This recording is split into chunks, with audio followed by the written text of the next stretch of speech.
Princess Koly, The Sacrifice. A story by Ebi's Heart.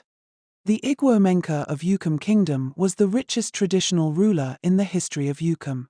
He controlled a very large cocoa plantation, owned several palm trees and so many farmlands. Yukum was a kingdom located in the Niger Delta region, so they were highly blessed with natural resources. Igoma was the first educated traditional ruler in Yukum. He communicated and had business deals with the white men.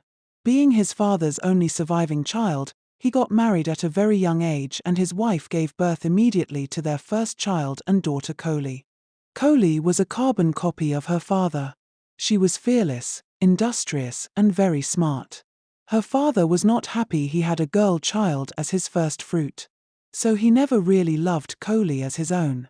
When Koly was 3 months old, he married another wife, because he couldn't wait for Koly's mother to be ready for another pregnancy.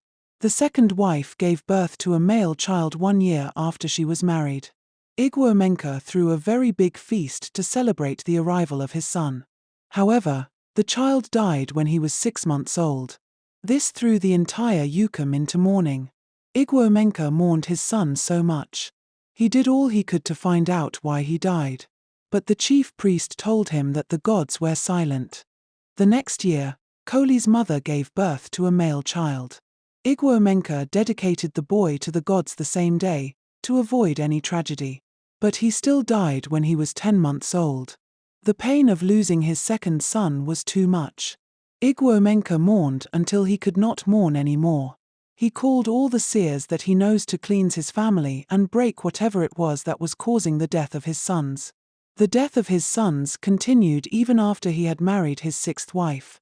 They were all giving birth to male children, who dies after some months. One day, the chief priest told Igoma, who have become very desperate for solution, that he has found a solution to the deaths. He told him that to save his throne, he needs a son, as soon as possible. And to bear a son, the only solution the gods have given him is to kill the person causing the deaths of his sons.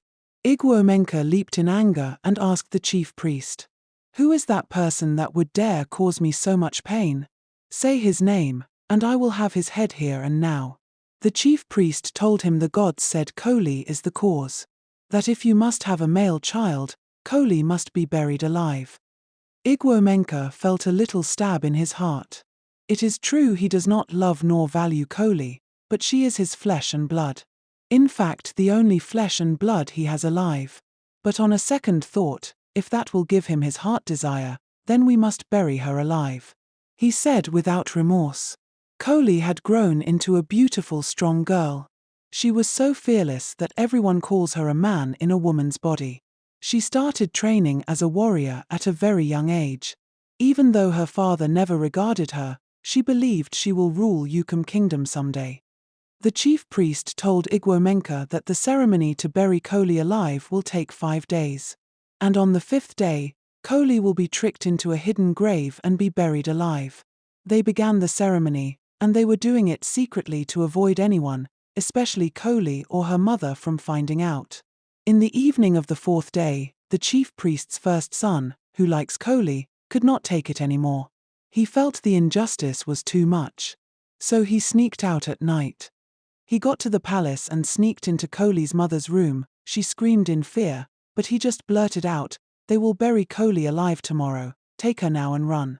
Immediately he said that, he jumped out of the window, because the palace guards were already running to Koly's mother's room to know why she screamed. Koly's mother fell on the ground and wept. After weeping, she took Koly without looking back. But when she looked outside, she saw there were so many guards waiting and watching them. She now realized the reason for the excess security. But she must leave to save her child. She warned Koly to stay mute and just trust her. Koly had 1,000 questions in head to ask her mother why they were running away. But she couldn't ask, as there was no time. When it was midnight, they disguised themselves and left their room. They ran as fast they could. Just as they were about to leave the palace, a guard shouted, "There is a thief! Oh, thief! Thief!" The entire guards in the palace came out with spears and knives and started chasing them. Then one of the guards threw his spear at Koly.